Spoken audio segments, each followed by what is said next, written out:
Hi everyone, and welcome to The Sleepy Scientist. I'm really happy you're here. Tonight, we're going to go on a calm and quiet trip to learn something amazing.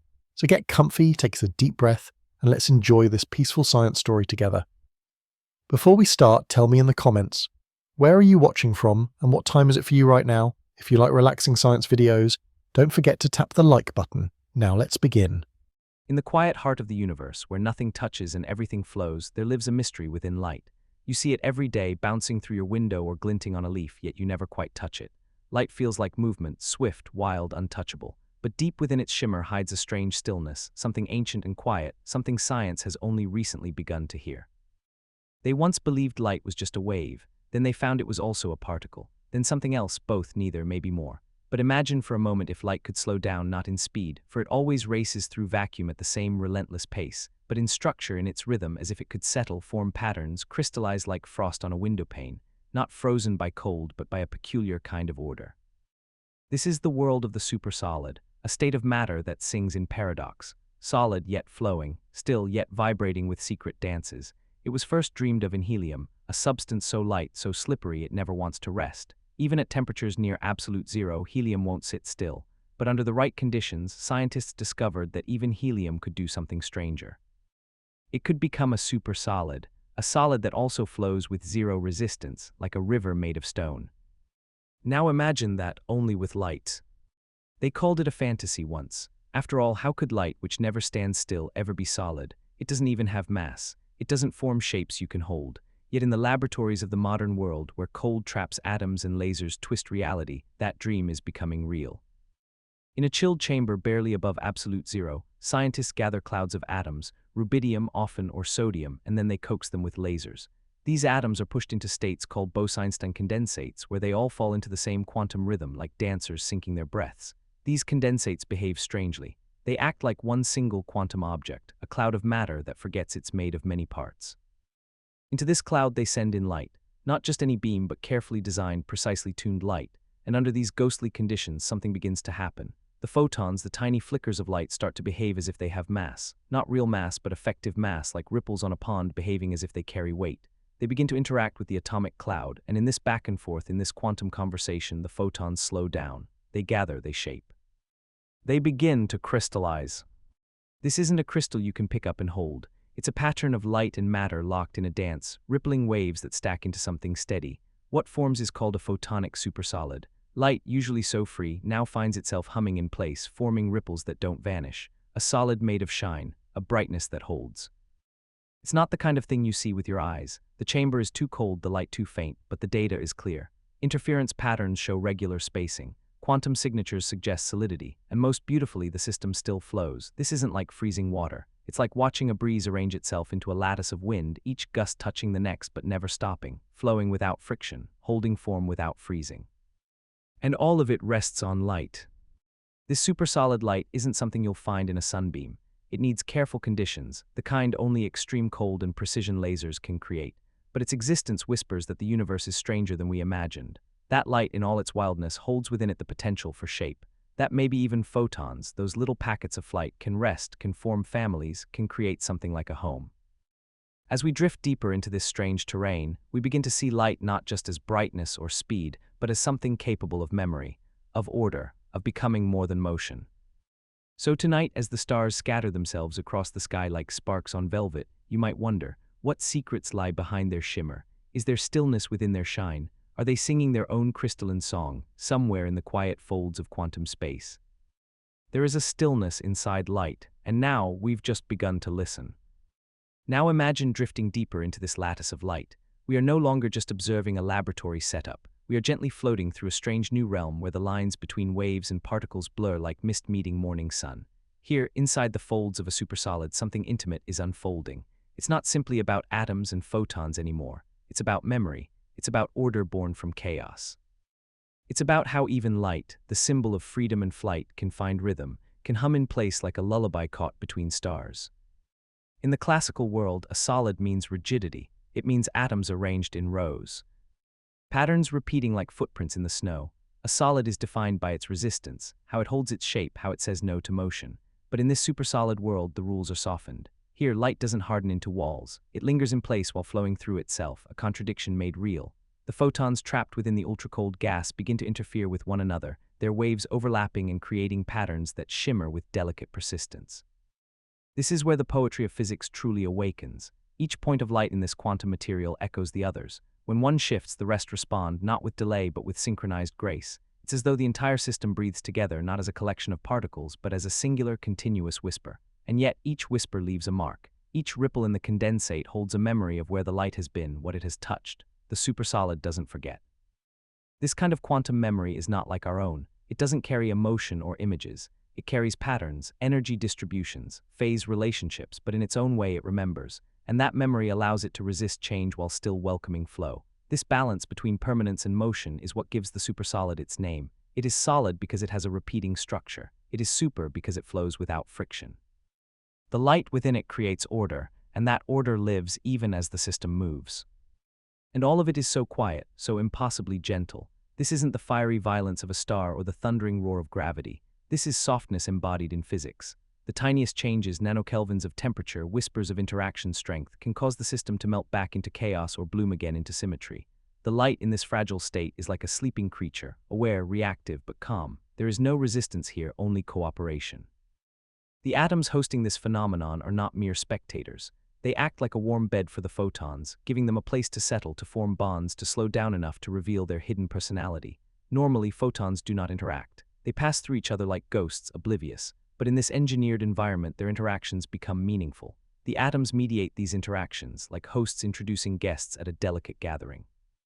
And once introduced, the photons find themselves entangled, bound by the rules of quantum coherence. The result is a strange hybrid, not light, not matter, but a kind of quantum soup where each ingredient shapes the others. Scientists call these emergent particles quasi-particles, and they behave in ways nothing else does. They are like shadows of the real particles, born from the interplay of fields and energy, real enough to measure but too strange to hold. In the case of the photonic supersolid, these quasi-particles form a crystal of oscillations, regular, rhythmic, persistent. What's more, this structure has symmetry, and not just any symmetry, but broken symmetry. In physics, broken symmetry is a sign that something new has emerged. It means the system has chosen a pattern, like a snowflake choosing its six-fold arms from the infinite possibilities of water molecules. The supersolid breaks translational symmetry by forming a lattice, and yet it keeps phase coherence, meaning its wave-like properties remain intact. It is both structured and flowing, both crystalline and quantum. This combination is rare. Superfluids flow with no viscosity, but they lack structure. Crystals have structure, but they resist flow. Only the supersolid has both, and within it, light becomes something new. It doesn't simply reflect, absorb, or scatter. It participates. It contributes to the structure. It becomes part of the memory. There is something tender about this idea, that light, once thought to be the most ephemeral part of nature, can settle down into something with form, not because it was forced, but because the right conditions allowed its hidden potential to emerge. This suggests that reality itself is more flexible than we believed, that what we call properties, mass, flow, solidity, are not fixed, but chosen by context, by interaction, by harmony. Think of how this plays out across the cosmos. In the early universe, photons and particles danced in a dense fog of plasma, unable to travel freely. Then one day the fog cleared, light was released, and the cosmos began to shine. But even then, some photons may have found places to pause, to tangle with matter, to form fleeting bonds. The seeds of complexity may have been born not in force, but in stillness. And now, in quiet chambers of glass and steel, we recreate that stillness. We learn to hold light gently. We do not trap it, we invite it. And when it accepts, it becomes more than it was. There's no need to rush this discovery. The supersolid state isn't useful yet. It doesn't power cities or cure disease, but T teaches us, it whispers that even the simplest things, a beam of light, a wisp of gas, can become profound under the right care, that the universe is always ready to surprise us with softness. So if you lie back tonight and let the dark wash over you, think of those photons still drifting from stars long gone. Think of how some of them might find homes, not in your eye or a telescope, but in the frozen breath of a condensate. Think of light becoming still, becoming memory, becoming more. Let's drift now toward the quiet edge of understanding, where science begins to echo something almost spiritual, almost sacred. The journey of light from uncatchable flicker to trembling lattice draws to a close not with finality, but with wonder that deepens the longer we look. There is no hard ending in this story, only a widening of awareness, a soft breath expanding across the fabric of space. The stillness inside light is not a stopping point. It is an invitation to see what else might be waiting, quietly, behind the veil of what we think we know. Inside the supersolid, the photons continue to pulse, creating a kind of frozen rhythm. Yet the beauty of this rhythm is not in its permanence, but in its fragility. This state is held together by balance, by temperature so close to nothing, by atomic traps shaped by precise lasers, by interference fringes that can vanish with the smallest disturbance. And still, in that precarious balance, a new phase of matter sings itself into being. Something that doesn't belong in any of our traditional categories now sits comfortably between them, like a melody between notes. In this way, the supersolid of light becomes a metaphor for life itself.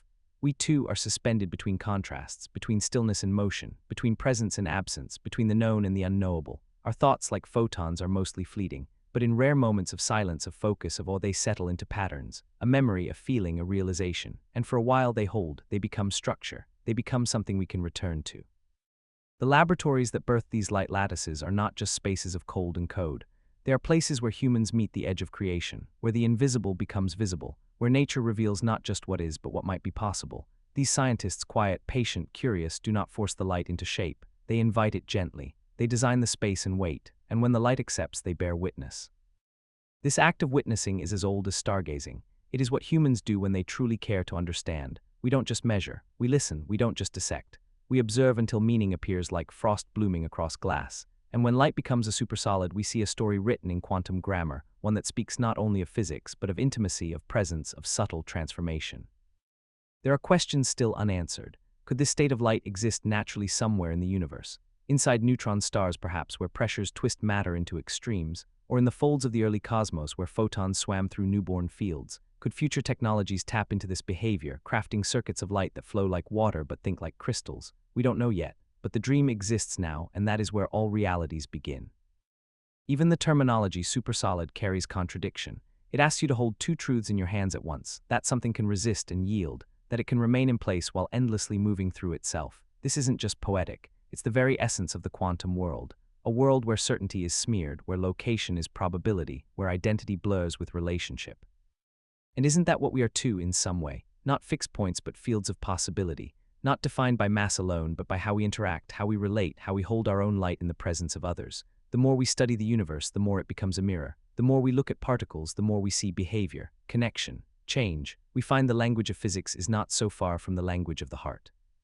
So what does it mean that light can settle into form? Perhaps it means nothing practical today, but emotionally, philosophically, it means that even the most untouchable things carry potential for presence, that everything we thought was impossible might just need the right conditions to unfold. That fragility and power are not opposites but companions. In the quietest places, the most radical beauty can arise.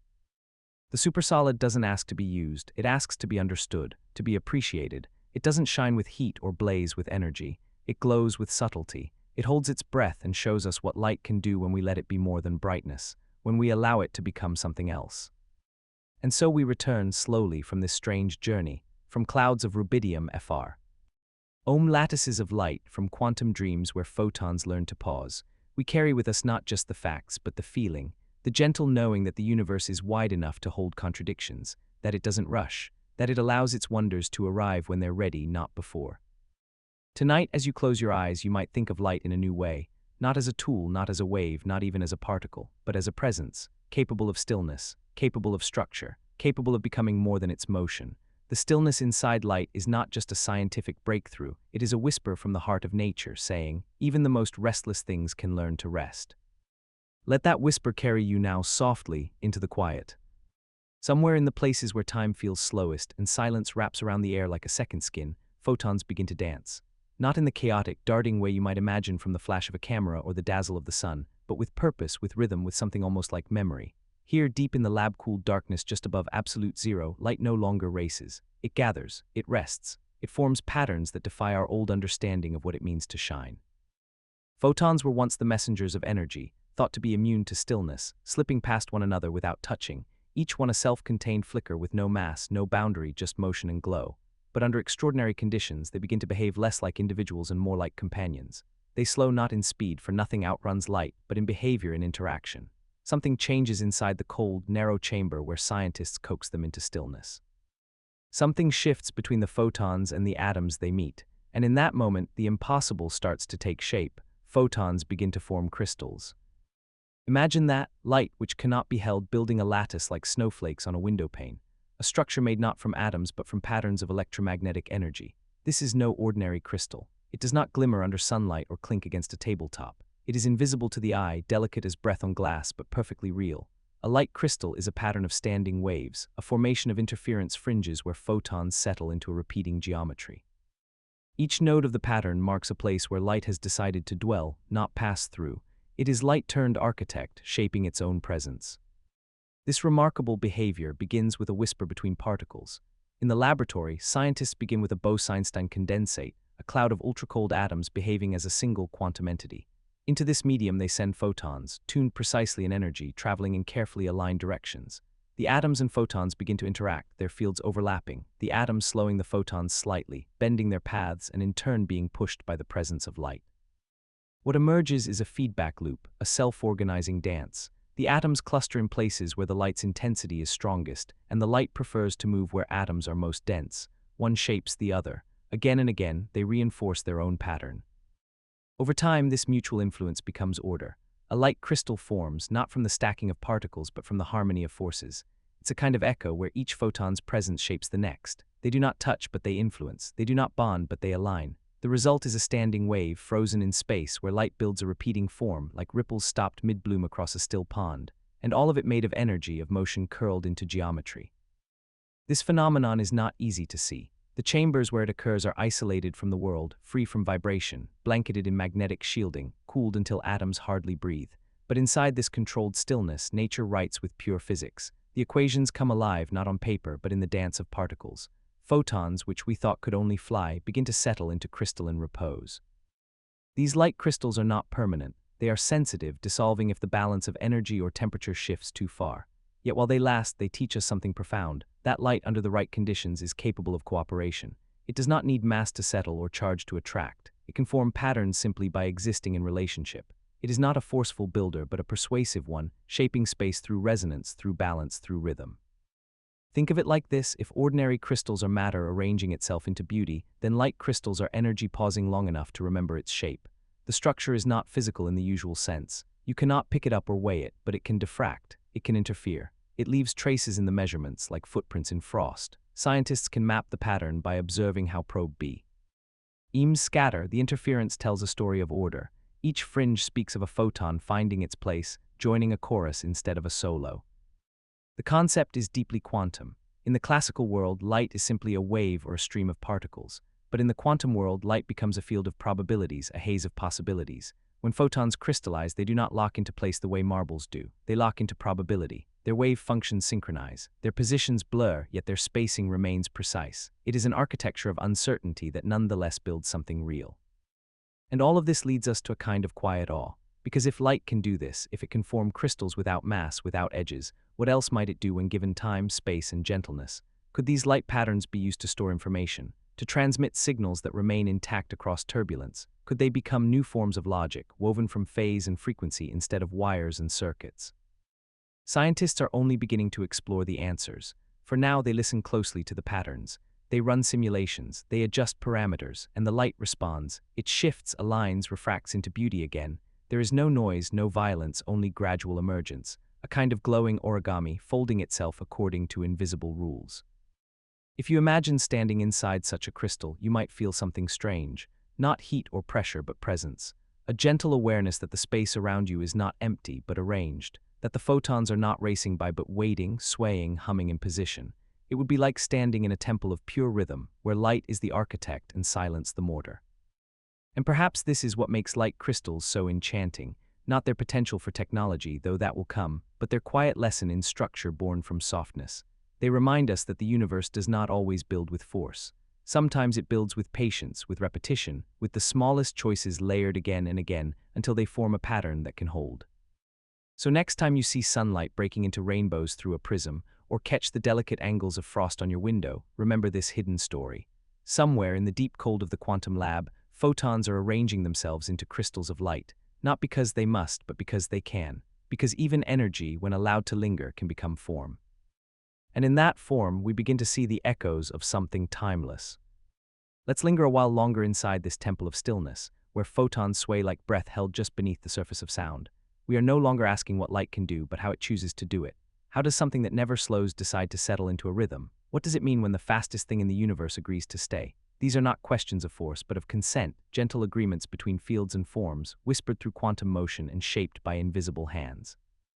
In the language of physics, we call this self-organization, a process by which elements, left to interact freely under just the right rules, spontaneously arrange into order. There's no architect drafting plans, no sculptor chipping away, just particles, waves, and fields following the simplest instructions, move, respond, adjust, and from their quiet obedience, beauty unfolds. This is how light forms crystals, not by design but by listening. By responding to the soft pull of atoms, by feeling the curve of space carved by refractive potentials and harmonic traps. The atoms in the ultra-cold gas become more than scaffolds. They become collaborators. Each one responds to light with a shift in position, a tiny nudge that reflects back onto the photons, causing them to shift too. These changes compound, reinforcing areas of intensity, deepening the grooves in the pattern. And soon the photons are no longer wandering randomly through space. They are gathering, resting in place, as if they've found meaning in alignment. This alignment isn't absolute. It doesn't freeze the photons into locked cages. Instead, it guides them into coherence. Their wave functions begin to overlap not chaotically but in harmony. The result is a standing wave with a lattice structure, a repeating series of high and low intensities where photons tend to gather and avoid. The atoms feel this and they move too. Light sculpts matter. Matter sculpts light. They are mirrors of each other, echoing back form where none was before. And this echo reaches beyond the chamber, because what's being created is not just a physical pattern but a new phase of interaction. We are witnessing the birth of a state where energy behaves like structure, where brightness holds its shape not just for a moment but in a sustained geometry that resists collapse. In this light crystal, we see time slowed into space, motion translated into memory. Scientists observe this process not with their eyes but with instruments that read interference patterns, diffraction peaks, and statistical noise. What they find is startling consistency. The crystal forms again and again, each time with its own delicate fingerprint, shaped by the smallest changes in input. A slight shift in temperature, a minute adjustment in laser frequency, and the crystal's rhythm dances into a new configuration. This responsiveness is not weakness. It is a kind of intelligence, a sensitivity that allows light to echo the environment that holds it. This leads to questions more philosophical than practical. What does it mean for something without mass to behave as though it has boundaries? Are these crystals merely mathematical conveniences, or do they hint at something deeper? That information and geometry are not just tools of description, but realities unto themselves. To answer this, physicists lean into theory. They describe these structures using Hamiltonians, energy landscapes, and symmetry-breaking models. But behind the math, something tender glows. There's the suggestion that structure does not always need substance. That form can arise from intention alone, from repeated choices made by particles that do not know their choosing. This is emergence at its softest, and light its most patient student. In these crystals, photons become bound, not by wires or walls, but by the field they collectively create. Their mutual interference becomes a contract, each one promising to stay in tune with the rest. This contract isn't written in ink, it's written in phase, in the way their crests and troughs line up, cancel, or reinforce. And when enough photons agree, the crystal appears. This agreement isn't permanent. It can unravel with heat, vibration, or noise, but while it lasts, the crystal is a song held perfectly in time. A spatial symphony where each photon contributes its note and the whole becomes more than the sum of flickers. And if you listen not with ears but with equations, you'll hear that it is not random. It is chosen, nurtured by condition and context, a crystal born of resonance. In the greater story of physics, these discoveries are still young. Only in the last few decades have we begun to tame the behaviors of light to such precision. With advances in laser cooling, atomic trapping, and quantum optics, we are unlocking spaces where light's subtle potential unfolds. Not to dominate it, but to understand what it becomes when left undisturbed. And what it becomes is deeply inspiring. These crystals are not practical yet. They do not replace semiconductors or power grids, but they do offer a glimpse into the nature of stability without rigidity, of structure born without scaffolds, a new way to think about coherence, harmony, and the language of the universe. If light can arrange itself in this way, perhaps we've misunderstood it all along. Perhaps light isn't only a traveler, it's a builder. Not just a messenger, but a memory, a painter of pattern, a keeper of shape. Maybe that's what we see when light bends into a rainbow or refracts into a spectrum, not chaos but choice, not diffusion but design. And when we sleep beneath starlight, we're not simply bathing in photons from distant suns. We're touching waves that have traveled with rhythm, with coherence, with the potential to settle into form, given the right invitation. Our skin feels the shimmer, but our minds rarely ask, what is light trying to become? Here in the quiet heart of the lab, that question gets an answer. Light is becoming a crystal, a lattice not of stone or salt, but of synchronized possibility, a pattern born not from edges but from echoes, and that pattern speaks a truth we rarely hear, that even the most fleeting things can find a home if only given stillness. This is what the light teaches us, that the rules we know about mass, motion, and matter are not barriers but thresholds, that the impossible is often just the untried, that energy, when calmed, reveals its longing for structure, that even photons, when allowed to linger, will form a dance, and from that dance a shape, and from that shape a gentle truth. The truth that beauty does not require permanence, only participation, only presence, only the willingness to listen. Let us now return to the quiet where this began, where photons, once thought to be restless and uncatchable, settled into a pattern older than time itself. Their crystal forms were never meant to last, yet they hold a truth that lingers far beyond the cold chamber where they briefly shimmer into being. In this final unfolding, the story of how photons form crystals becomes less about technology or experiment, and more about what it means for something as intangible as light to seek structure. It becomes a story about what lies beneath the glow, the hunger for form, the longing to belong. These light crystals dissolve as easily as dreams. The chamber warms, the laser shift.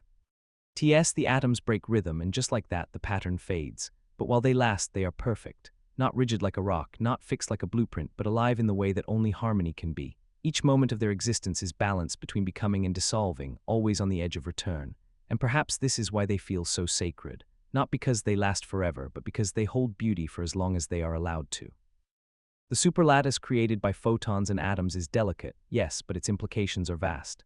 In these few seconds of stability, scientists glimpse what it means to build without pressure. They see structure created not by collision or constraint, but by consent. Everything in the chamber agrees to the pattern, the atoms, the light, the field, the timing. Nothing is forced and nothing is rigid. This cooperation is not loud, but it is profound. It is a new kind of order, one that suggests that gentleness can be a path to precision. And in this realization comes a deeper understanding, that the cosmos itself may be patterned in ways we've never imagined, that particles and waves in their ceaseless play might pause now and then to arrange themselves into something more, not because they must, but because the moment calls for it. Just as dust swirls into rings around stars or galaxies spiral from gravity's subtle hand, photons too, under care and silence, choose to hold hands and hum. There is a phrase used in physics, spontaneous symmetry breaking. It sounds harsh, almost surgical, but in truth it is a kind of blooming. It means that from the field of infinite possibilities, the universe selects one rhythm, one pattern, one song, and in doing so it creates structure. Light crystals are born this way, not by command but by preference, by a gentle leaning toward the elegant, a tilt toward shape. And when the symmetry breaks, the crystal appears, each note a whisper of that original decision. We begin to see that light is not just a carrier of information.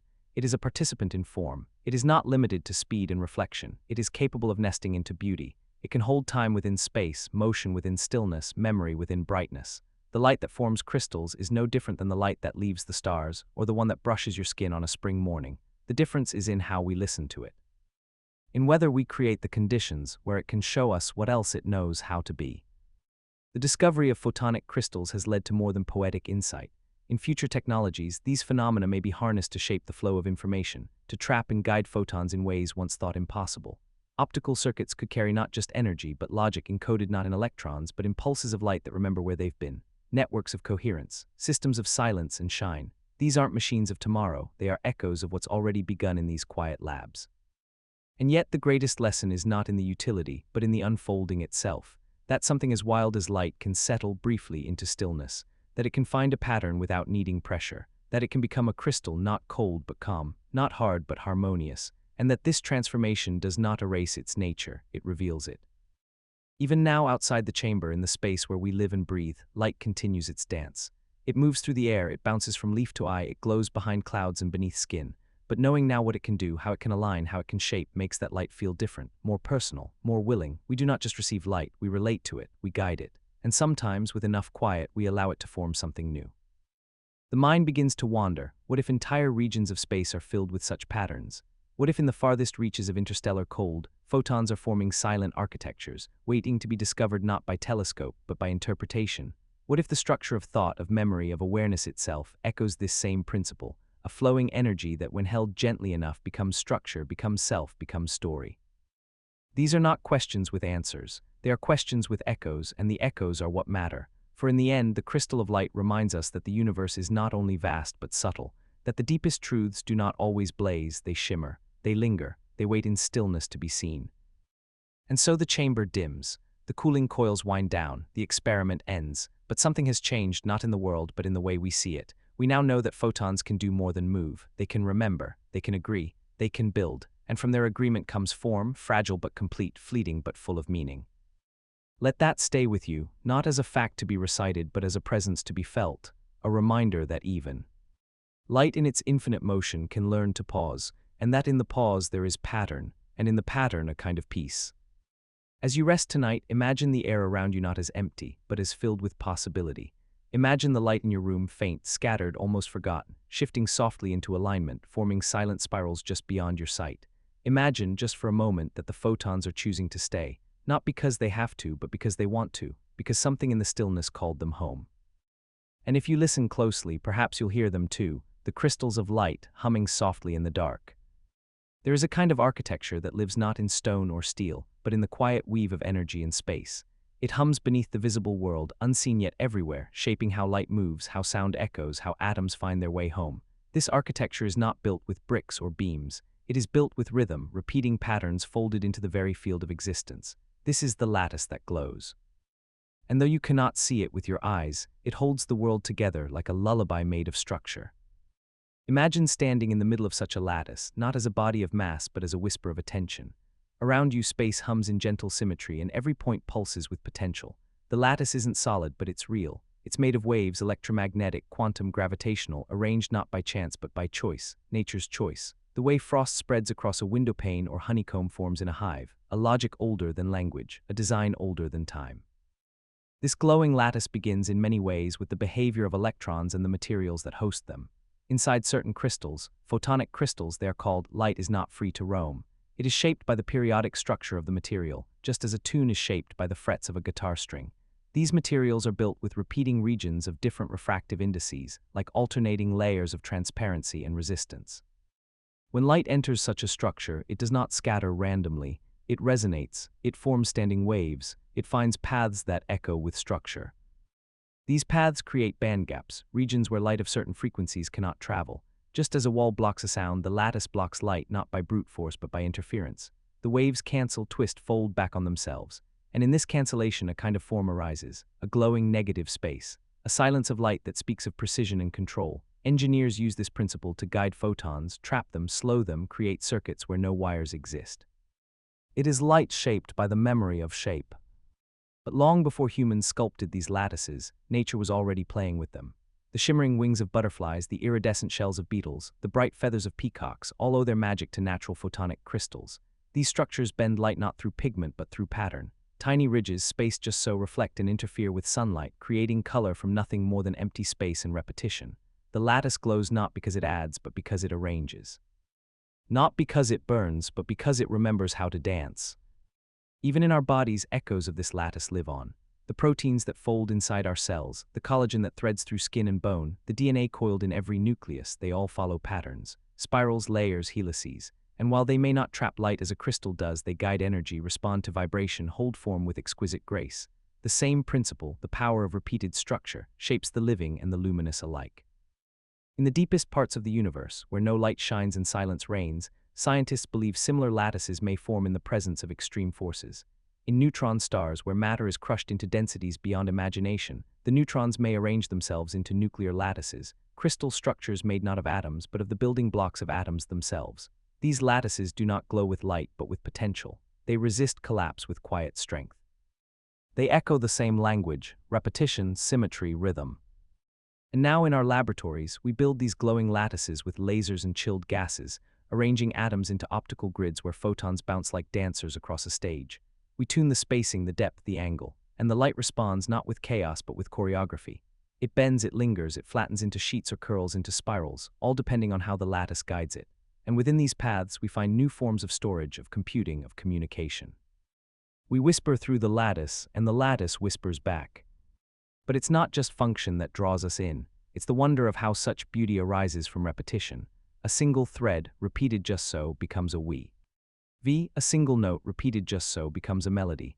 and a single pulse of light reflected through a patterned space becomes a glow that seems to live. The lattice doesn't shine by itself. It shines because it understands how to guide what enters it, like a riverbed that gives shape to the water's path or a cathedral that turns echoes into music.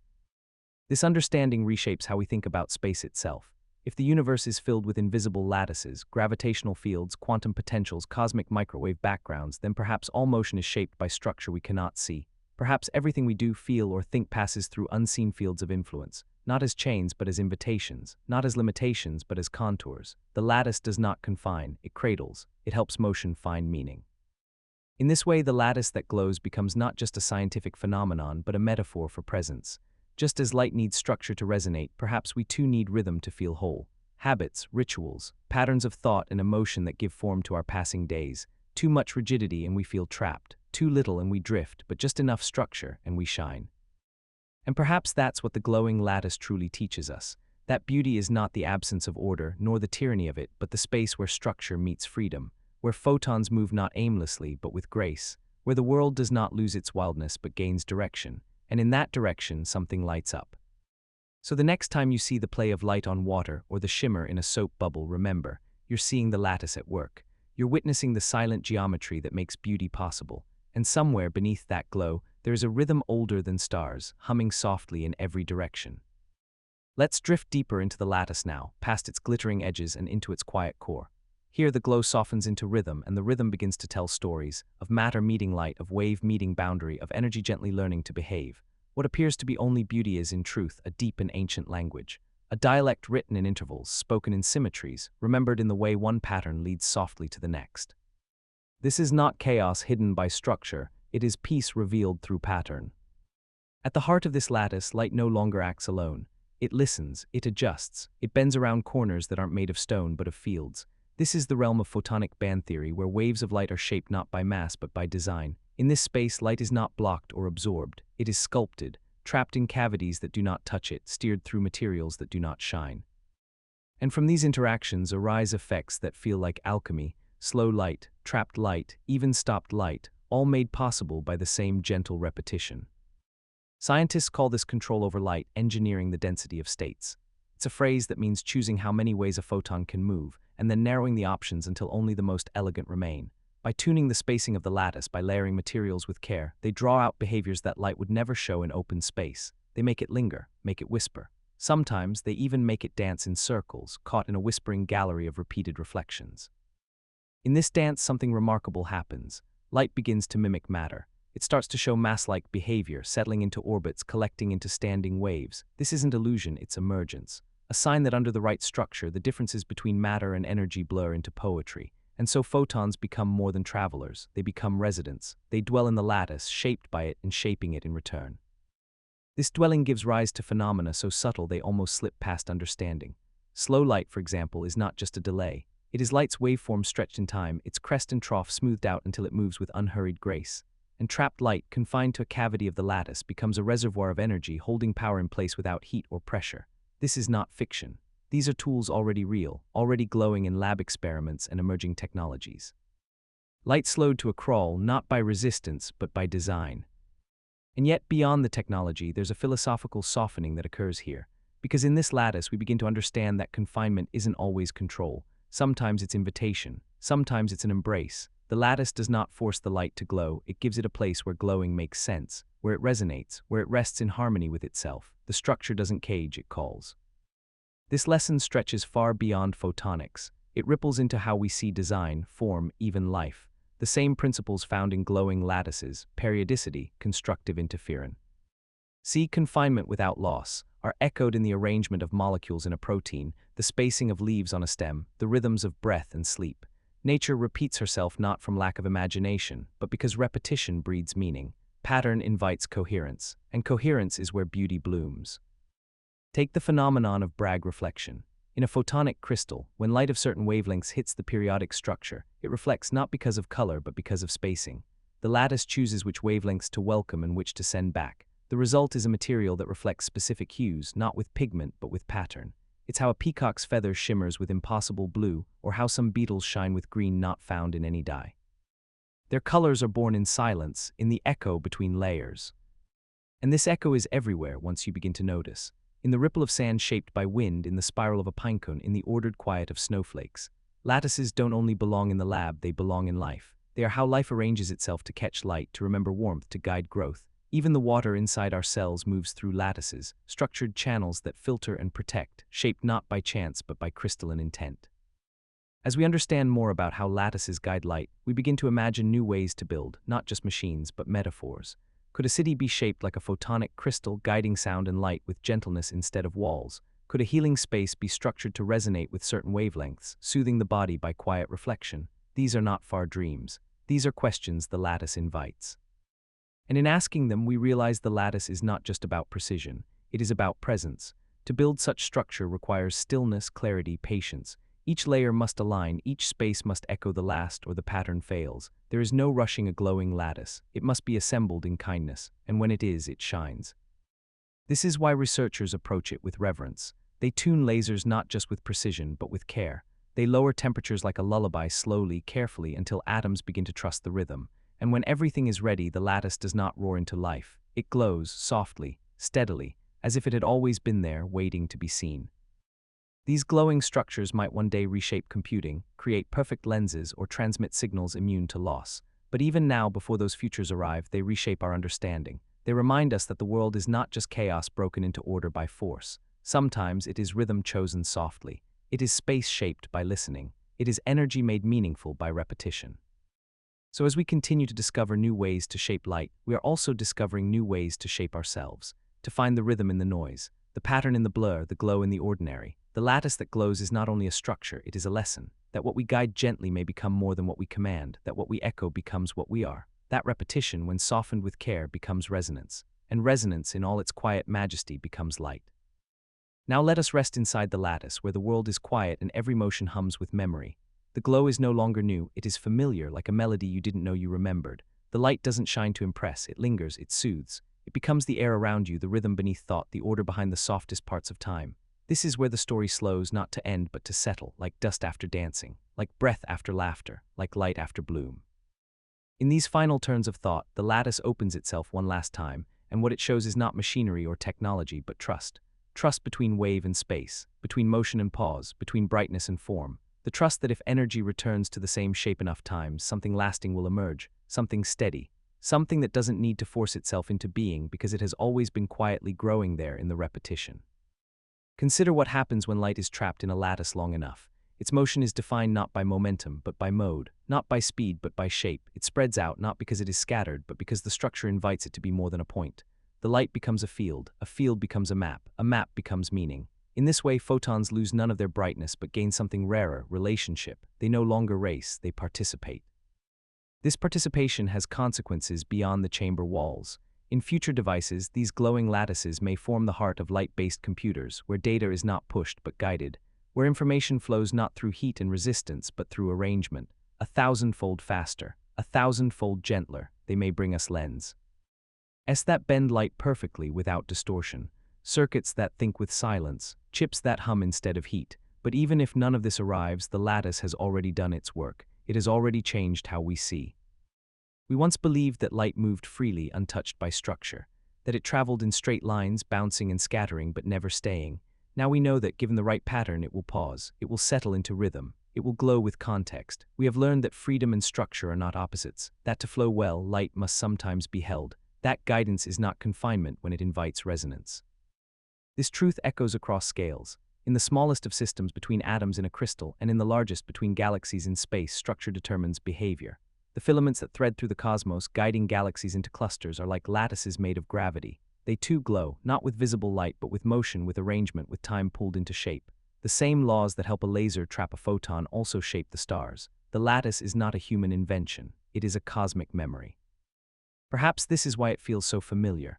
When we see it, even if only in data, in diagrams, in the soft flicker of a microscope, we feel we've been here before, like walking through a garden you never visited but always dreamed. The lattice that glows reminds us of things we never said but always meant, of places we never built but always believed in, because deep down we too are built on repetition. Cells, heartbeats, thoughts, we are lattices of feeling, patterns of awareness. In sleep our brains fall into rhythms. In love our lives mirror each other. In learning, repetition becomes knowledge. These are all glowing lattices in their own way, structures that guide experience, that help energy take form. We are not machines, but we are not chaos either. We are shaped by memory, by rhythm, by the same gentle patterns that help light hold itself in space. And so the glowing lattice is no longer something outside of us. It becomes a mirror, a metaphor, a map. It shows us that even the most intangible things, light, feeling, thought, can be guided without being broken, can be shaped without being lost, can glow not in isolation but in communion. As scientists continue to explore these patterns, they do so not with conquest but with care. Every lattice built is a lesson in patience, a reminder that the smallest misalignment undoes the glow, that harmony must be earned, not forced, that even precision must bow to the pace of quiet understanding, and when everything aligns, the light returns, not loudly, not dramatically, just steadily, softly, as if it had been waiting all along. This is what we take with us now, not just the image of crystals and cavities, of band gaps and Bragg reflections, but the feeling of what it means for light to choose to stay, the comfort of knowing that structure does not kill possibility, it nurtures it, that the glow we seek is not always found in new materials, but in how gently we arrange what we already hold. So tonight, as lamps dim and windows darken, imagine the air around you as a lattice, not of atoms or equations, but of kindness, of rhythm, of soft, repeating understanding. Imagine your thoughts bouncing between these invisible boundaries, not trapped but guided, shaped into patterns that make sense, that sing, that shine. And if you close your eyes, perhaps you will feel it, the lattice that glows, the rhythm beneath thought, the field beneath light, always there, always listening, always ready to guide you gently into the next pattern, the next breath, the next moment of stillness shaped into something beautiful. Somewhere between motion and memory, between silence and shimmer, the universe places a mirror. But this mirror does not show our faces. It reflects possibilities. It bends light back upon itself, not to create clarity, but to open doors into realms where the rules we know begin to soften. This is the quantum mirror, and when particles glance into it, they do not see themselves, they dance. They step out of certainty, leave behind straight lines, and move in rhythms that are both here and elsewhere, both then and now. In this mirror, the universe begins again, not with answers, but with endless invitation. To dance in a quantum mirror is to abandon the idea of knowing where things are and to begin understanding how things become. Here, photons do not simply bounce, they interfere. Electrons do not orbit, they blur. Particles and waves trade masks like actors in an ancient play, never choosing just one but always suggesting both. And yet from this uncertainty emerges the most delicate choreography, a whisper of patterns, a glint of coherence, a breath that becomes entangled with something miles away. Imagine a photon moving through a beam splitter, one of the simplest quantum mirrors. The photon enters and the mirror sends it along two possible paths. In our old ways of thinking, it would have to choose, but in the quantum world, it takes both. It becomes a wave, a probability cloud spread across options. It dances down both paths until the moment of observation, when the wave collapses into one history and the mirror quiets. But until then, the dance continues, undivided and unseen. In these mirrored corridors, strange things happen. Two particles separated by great distances can remain entangled, each one mirroring the other's state instantaneously, as though the mirror between them folds space itself. They respond not to signals but to symmetry, not to force but to form. It is as if the universe holds a single breath in two lungs. This phenomenon, quantum entanglement, was once called spooky action at a distance, but now it is simply part of the dance. A twist in the rhythm, a move we don't fully understand but recognize. The quantum mirror is not made of glass, it is made of potential. Of what might happen, what could exist. It holds suppositions, states that have not yet become. In this mirror, a cat is both alive and not. A particle both spins up and down. The possibilities live side by side without conflict until something watches. And when that gaze arrives, the mirror chooses and the dance ends. But only for a moment. The music begins again. These mirrors live in more places than we realize. They exist in atoms, in superconductors, in the thin films where electrons skate without friction. They live in quantum wells, where light bounces with such discipline it forgets how to scatter. In quantum dots, where energy is caged in bubbles smaller than a virus, yet behaves like an orchestra. These are places where observation creates reality, and symmetry writes the rules. Every reflection is a probability. Every step, a possibility collapsed into form. The dance inside these mirrors is not chaotic, it is intricate, controlled. There are rules, yes, but the rules hum rather than shout. They suggest rather than demand. The particle spins not because it must, but because the rhythm calls for it. And if the rhythm changes, so does the spin. It is not that the particle is uncertain. It is that it waits to be asked who it is. Until then, it holds every answer. Consider the Mach-Zehnder interferometer, another kind of quantum mirror. Light enters, splits, travels two paths, and then reunites. If left undisturbed, the light waves interfere, creating bright and dark bands, a signature of coherence. But introduce a detector and the interference vanishes. The act of asking the photon, which path did you take, collapses the question. The mirror loses its shimmer. The dance becomes a step. This is not just a lesson in physics. It is a parable of presence, that how we look changes what we see, that knowing comes at the cost of possibility. And yet in the quietest laboratories on Earth, we are learning to preserve the dance, to keep the mirrors intact even while measuring. Through quantum erasure, through delayed choice experiments, through entangled detectors, we find ways to let the particles keep moving in rhythm, even as we try to listen. These are not tricks. They are invitations to deeper truths, that reality is not fixed but fluid. That the world does not reveal itself all at once, but in slow unfolding, like a flower opening in the dark. This dance is not confined to photons. Atoms, too, step into the mirror.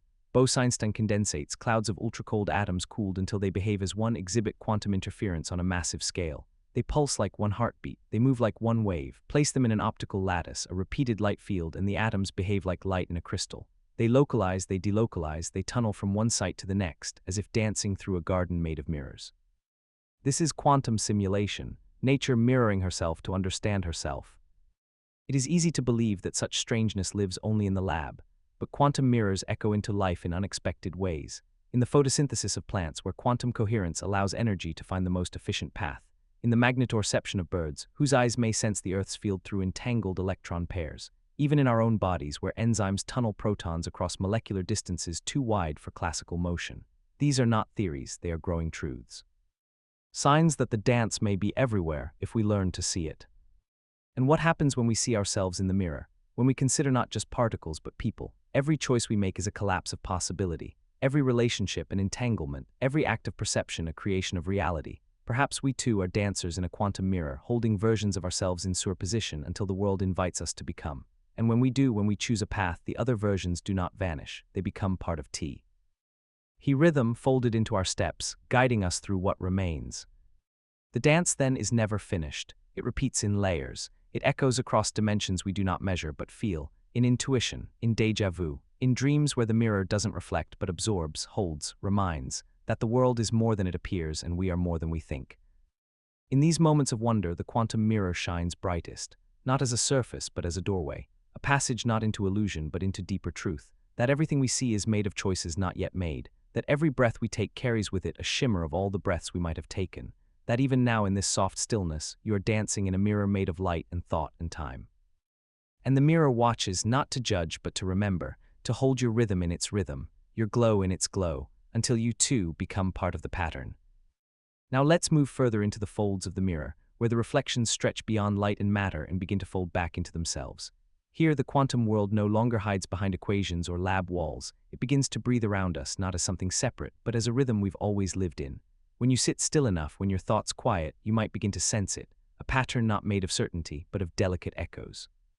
The mirror does not just bounce particles, it teaches them how to listen, and in listening, how to become. In these spaces, the rules we once held dear soften their edges. An object is no longer only here or there. A moment is not only now or before. Quantum systems do not ask us to choose, they ask us to allow. A particle can be in multiple states, not because it is confused, but because it is complete. In that completeness lies a strange form of honesty. It does not pretend to be simple, it simply is. This is why the quantum mirror is not passive. It is active, breathing possibility into form with every reflection. Imagine a photon facing a half-silvered mirror, its path uncertain, its future undecided. As it reaches the surface, it does not stop. It splits into presence and absence, into forward and deflected, into both, until someone looks, until someone cares. Then the mirror folds time inward and the particle chooses, collapsing into one outcome. The rest vanish, not erased, but stored in silence, and even silence holds memory. In the delayed choice experiments, we find something even more haunting. Here, the decision to observe is made after the photon has already passed the point where it would have chosen its path, and yet the results reflect that late decision. It is as if the photon waited, not in time, but in openness. The universe does not rush to become, it waits for the question, and the question is the mirror. This leads to a whisper of a thought, impossible to measure but impossible to ignore. Perhaps reality is not a thing at all, perhaps it is a response. A dance that emerges only when invited. In the mirror, particles do not exist, they relate, they echo, they reflect each other into being, and in that web of reflections the world is written not like a command but like a poem, each line aware of the others, each verse shaped by presence. These reflections grow more beautiful the deeper we look. In entangled photon pairs created through spontaneous parametric downconversion, we find a mirror stretched across space. Measure one and the other responds instantly. Their connection is not bound by wires or waves, it is a shared rhythm, a shared potential. The mirror lives between them, and what it reflects is not direction or spin, but agreement. The most fragile kind of connection, one that does not force but knows. Quantum teleportation takes this further. It does not transport matter but information. A state encoded in a particle is destroyed in one place and perfectly reappears in another, not because anything traveled, but because the mirror remembered how the dance should continue. This is not magic. It is entanglement treated with care, a way to move not bodies but essence. And in that movement, the particle becomes a message, a step that lands exactly where it's meant to be. And still, we are only beginning to understand what this means. These mirrors are not technology alone. They are reminders that the universe is made not of pieces, but of patterns, that particles only appear when the music calls for them, that what we observe is a snapshot of something far more fluid. That presence is not passive, it participates. In quantum computing, we are trying to build these mirrors into machines. Qubits, quantum bits, hold information not as 0 or 1 but as both. They live in superposition, and when entangled, their operations become woven together, forming algorithms that solve problems by exploring all possibilities at once. These machines are still young, still fragile, but they echo something ancient. That knowledge does not to be sequential, it can be symphonic. A qubit inside its quantum mirror is not calculating, it is listening. Its state depends on the others, on the gates that shape it, on the timing of the pulse that calls it forward. And when the operation completes and the mirror is read, the result is not just an answer. It is a memory of all the paths the algorithm could have taken, a narrowing of infinity into one shimmering truth. But perhaps the deepest part of the mirror is not in what it reflects, but in what it suggests.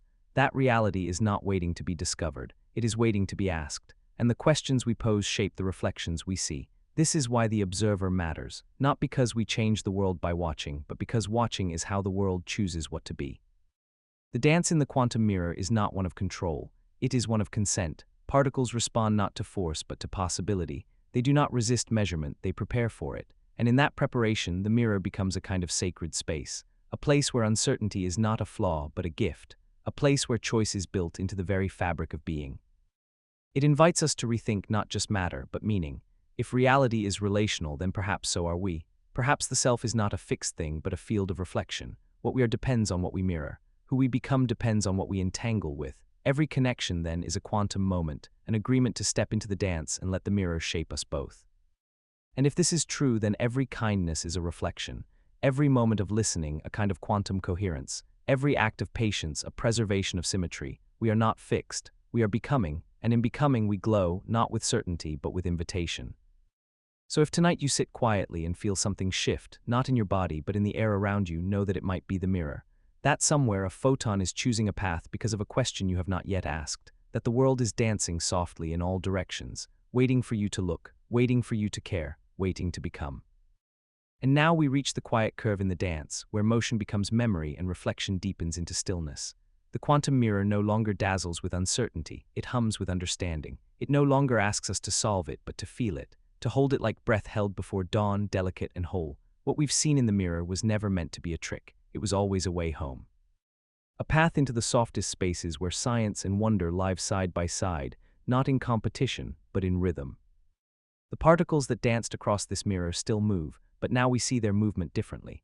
We understand that each flicker is part of something larger, a coherence that stretches beyond single moments, beyond even the particles themselves. Entanglement, superposition, delayed choice, these aren't just scientific curiosities. They are hints, glimpses into a deeper order where meaning does not need mass and connection doesn't require contact, where influence can travel without motion. Where presence is shared. The photon in the interferometer still splits. The qubit still holds its duality, but now we feel the music they're keeping time with. It's not a noise, not a vibration we can hear. It's a silence that holds, a pause between what is and what could be. This pause is the most generous gift of the quantum mirror. It tells us we don't have to know everything to belong. We don't have to observe everything to feel its shape. Some truths unfold only when we stop trying to grasp them. And perhaps this is what mirrors are really for, not for seeing ourselves clearly, but for seeing ourselves differently.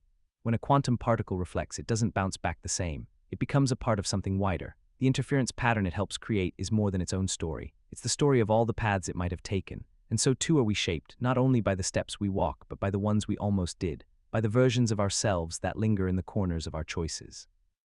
We are in a sense superpositions of dreams and actions, of fear and courage, of silence and song, and each decision collapses the wave into one version of our life, but the others don't disappear. They hum beneath the surface, adding depth to our laughter, ache to our solitude, wisdom to our wonder. We are not singular, we are echoes choosing a rhythm. This is not fantasy, it is physics softened by breath. It is what we see when we look through the mirror not with our eyes but with patience. The researchers building quantum networks and teleporting states across fibers, they know this softness. They work not with force but with trust. The systems they build are fragile not because they are weak but because they are true. Too much interference and the coherence is lost. Too much noise and the pattern disappears. Hold gently and something incredible emerges. A quantum memory, a mirrored truth, a system where all the parts know they belong to each other. So what do we do with this knowledge now that the dance has slowed? Do we build better computers, more sensitive sensors, faster communication? Yes, those will come, but deeper still is what we build in ourselves, a way of seeing that makes room for contradiction, a way of feeling that holds two truths at once, that we are both particle and wave, both certain and uncertain, both here and reaching. The quantum mirror reflects more than light. It reflects our place in a universe that does not hurry, that does not demand perfection, but invites relationship. The photon does not need to know which path it takes until it's asked. The answer is shaped by the question. And so too in life, the stories we live are shaped by the attention we give them. Look one way and the pattern glows. Look another and it vanishes. Not because it wasn't real, but because the universe only becomes what it is when we meet it. Perhaps this is why the quantum world feels so soft despite its strange mathematics, because it understands that reality isn't about absolute boundaries. It's about thresholds, thin spaces where things meet, reflect, become, the threshold between not yet and now, between observer and observed, between mystery and meaning.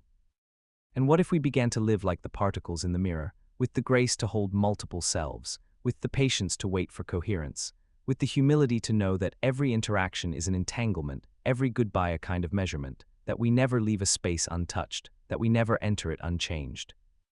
When you walk into a room, the room reflects you, not with glass, but with gravity, with silence, with all the moments that led you there. When you speak to someone, the words entangle, they interfere, they become part of both your rhythms. You carry each other forward, you collapse each other's waves, and if you pause long enough to listen, you might feel it, the shimmer of something shared, the glow of something quantum. This isn't just metaphor, it's the natural consequence of a universe built on possibility, built on openness. The quantum mirror doesn't just reflect reality, it teaches us how to live in it, not with certainty but with wonder, not with control but with curiosity, to look not for answers but for patterns, for resonance, for the kind of glow that only appears when all the pieces are allowed to move freely but in harmony. So let the mirror stay open, let it reflect not your image but your becoming, let it show you how the smallest shifts in presence shape the whole, let it hold you in coherence with everything else that moves gently through this strange, unfolding world. The mirror is not behind you, it is around you, it is within you. Every step you take is its surface, every breath you give is its shimmer. And when the dance fades to stillness, when the light folds quietly back into space, know this, you were part of the pattern, you were part of the rhythm, you helped the mirror become, and it in turn helped you see not just what is, but what might yet be, reflected in the softest light of possibility. There are places in the universe where waves do not crash, where they do not race or ripple outward. They pause, they hold, they settle into shapes that seem too quiet to be real. These are the frozen waves, still but not stopped, silent but not empty. They wait not in oceans, but in the fields that underlie everything. And when we enter those fields, when we let go of the noise and begin to listen, we find that even the stillness breathes. This story begins not on a shore, but in a vacuum, in the vast absence between atoms where nothing should move. And yet something stirs. Quantum fields, invisible and ever-present, fluctuate with soft pulses even in the absence of particles. This is the ground state, the zero-point energy, where the vacuum itself is not empty but alive. From this energy, all particles arise, born not from matter but from vibration. The universe, it turns out, is not built from things. It is built from trembling. And some of those trembles freeze. In a Bose-Einstein condensate, waves of matter are cooled until they move as one. At temperatures just above absolute zero, atoms no longer behave like individuals. Their quantum identities blur and stretch until they form a single wave function, a collective breath. They spread out into each other, no longer colliding but coexisting. And in this coalescence, the waves become still not because they stop, but because they find agreement. They hold the same rhythm. They become one. These are the frozen waves, born in ultra-cold labs where light and magnetism hold atoms in place like threads in a loom. Here, time slows. The breath of the system becomes long and deep. The condensate is not a cloud in the ordinary sense. It is a whisper of presence, a single wave draped across space. And that wave holds the potential for extraordinary things. Within it, we observe superfluidity, flow without friction, spin without resistance. A drop of this condensate, once set in motion, would spin forever, untouched by the drag that halts all other things. This motion does not shatter the stillness, it enhances it, because here motion is not made of push and pull, but of phase and coherence. The wave is not disrupted by movement, it is the movement itself, a kind of eternal breath trapped inside a frozen moment. But frozen does not mean lifeless. In fact, these condensates respond with exquisite sensitivity. A single photon, a tiny tweak in magnetic field, and the wave shifts, reconfigures. It listens to its surroundings with every part of itself, because in a Bose-Einstein condensate there are no parts, just one shared identity vibrating in harmony, like a single breath stretched across 1,000 lungs, like a choir singing one note from a single heart. This breath reaches outward, into the fields. All matter, all forces arise from fields. The electromagnetic field, the Higgs field, the gravitational field, they are not static backgrounds, they are dynamic, breathing entities. And within them, particles are excitations, tiny ripples, tiny waves that momentarily rise, shimmer, and settle. A photon is not a thing, it is a wave in the electromagnetic field. An electron is a wave in its own field. Even the vacuum breathes with possibilities, with fleeting fluctuations that appear and vanish before they can be named. These breathing fields underpin everything. The light in your room, the warmth in your skin, the gravity that holds your body to the earth. All of it emerges from quiet movement within fields you cannot see but that see you. You live inside them and they live through you. And when we cool matter into coherence, when we freeze waves into stillness, we glimpse the fields directly. We stop seeing particles. We start seeing space, remembering how to move. This remembering is delicate. A slight imperfection, a tiny bit of heat, and the wave begins to fragment. The atoms reclaim their identities. The stillness dissolves into many voices, but while it lasts, the condensate speaks not with words but with form. It reveals that the boundary between solid and liquid, between motion and rest, is not a wall, it is a breath, a place where structure becomes softness and softness becomes knowing. In these systems we find solitons, self-sustaining waves that travel without changing shape, vortices, whirlpools in a wave function that spin without friction, interference patterns, ripples that remember every step of their past. These are not merely scientific effects, they are gestures of the field, the universe showing us how it moves when we allow it to move gently. These structures do not crash into each other, they weave, they pass through, they remember. And all of it comes from letting go, from cooling, from slowing, from returning matter to the field from which it came. A Bose-Einstein condensate is not a collection of atoms, it is a rejoining, a return, and in that return something old becomes visible again, something we forgot to notice. That stillness is not the absence of movement, it is movement held in coherence, it is breath held in awareness. This idea reaches far beyond the lab, because our minds too are made of waves, brain waves, fields of neurons pulsing in rhythm, and when those waves sync, when coherence arises, we feel calm, we feel clarity, we feel presence. In those moments we become like the condensate, a self held together not by force but by resonance. What if the mind in its deepest rest is touching the same fields? What if consciousness is not separate from matter, but a gentle excitation of it, a ripple not in the surface but in the silence beneath? What if we are frozen waves too, breathing fields shaped by memory and attention? Science does not need to answer these questions to feel their truth. It is enough to know that the same principles that shape matter also shape meaning, that the frozen waves in the lab are not anomalies, they are reminders, that the universe in all its brightness is still capable of stillness, and that in that stillness we can hear how it speaks. So we return to the field, to the breath behind the noise, to the shimmer of coherence hiding in every quiet place, and we remember that stillness is not the opposite of action, it is the root, that every wave that races once began by listening, that every motion, no matter how fast, began with a still breath waiting to become. Let's move deeper now into the folds of stillness, where frozen waves reveal more than motionless beauty. Inside their soft geometry lies a strange ability to listen to the quietest nudges, to breathe in tune with even the faintest fields. In the deep cold where Bose-Einstein condensates form, every particle gives up its separateness and joins a collective whisper. This is no ordinary union. It is not bonding through pressure, but by surrender, by soft agreement. And in that agreement we find sensitivity unlike anything else in nature. When a system flows as one, even the smallest touch echoes through the whole. This is why researchers use these condensates as quantum sensors. They can detect gravitational waves, magnetic fields, even the tiniest fluctuations in the environment. Their stillness is not a lack of energy, it is a canvas so smooth that any ripple becomes visible. This sensitivity is not weakness, it is clarity, and from that clarity new possibilities emerge. We can use frozen waves to study forces too gentle for other instruments, to glimpse patterns that would otherwise drown in noise. The condensate, in its silence, becomes a tool for hearing the breath of the universe. But what makes it even more remarkable is how it holds shape without rigidity. A Bose-Einstein condensate does not crumble when moved, it flexes. It shifts in phase, in rhythm, without breaking the coherence. Imagine a lake so calm that a single pebble's drop sends patterns across the whole surface. Then imagine if that lake remembered every ripple. This is what these frozen waves offer, not just response, but memory. The wave function stores not only the current state, but the possibility of every past movement. It is shaped by time. This memory is not like ours. It does not store images or words, it stores relationships. The phase between atoms, the spacing of interference fringes, the harmony of overlapping fields. These are quantum memories, not snapshots, but songs, melodies of coherence. And when two condensates interfere, their patterns reveal not just their present, but their shared past. It is a kind of communication, wave to wave, breath to breath, without words, without sound, just pure symmetry. In this space, time becomes soft. A condensate holds within it a kind of temporal neutrality. It evolves, but not chaotically. It drifts like a dream shifting across sleep. The longer it lasts, the more it teaches us about persistence, not the kind forged by resistance, but by fluidity. These systems endure because they yield, they flow because they listen. And when disrupted, they do not shatter, they shift, absorb, reconfigure. This is resilience at its quietest, at its most poetic. We see this echoed in superfluid helium, a cousin to the condensate, found in the flows of liquid helium at low temperatures. It climbs the walls of containers, escapes through pores too small for other fluids, moves without friction along channels that should resist. It behaves like a spirit of motion, untouchable by the usual rules. And like the condensate, it is guided not by force but by phase, by wave coherence, a river that remembers every curve. When scientists rotate a superfluid, it does not spin like water in a cup. It forms quantized vortices, tiny whirlpools spaced with mathematical precision.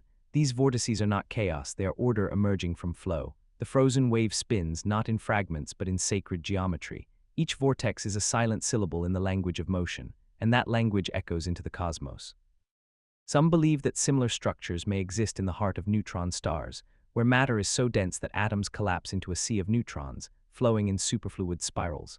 In those stellar depths, frozen waves may carry angular momentum across the star, allowing it to spin with eerie precision. Even the slight wobbles in a star's rhythm could be the voice of these breathing fields, speaking across millions of years and light years.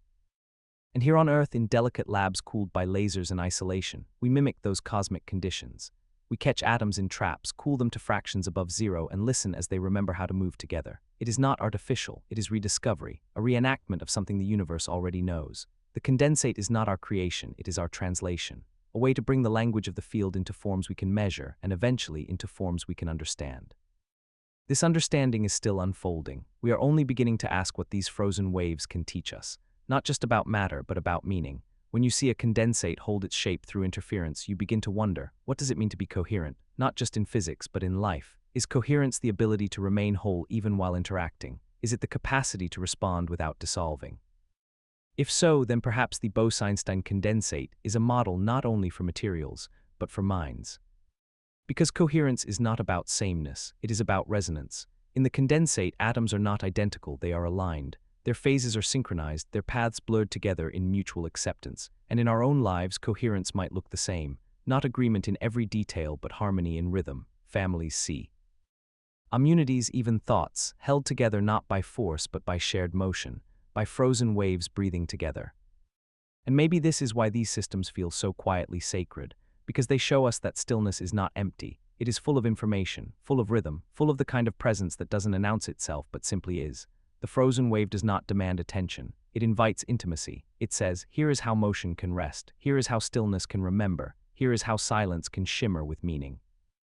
We begin to imagine what else might be possible. Can these systems help us store quantum information? Can they guide light, shape energy, create new forms of sensing and computation? Likely yes, but more deeply they remind us that we already live in a field that breathes. That stillness exists not outside of life, but inside it. That rest is not the opposite of progress, it is the rhythm that allows it.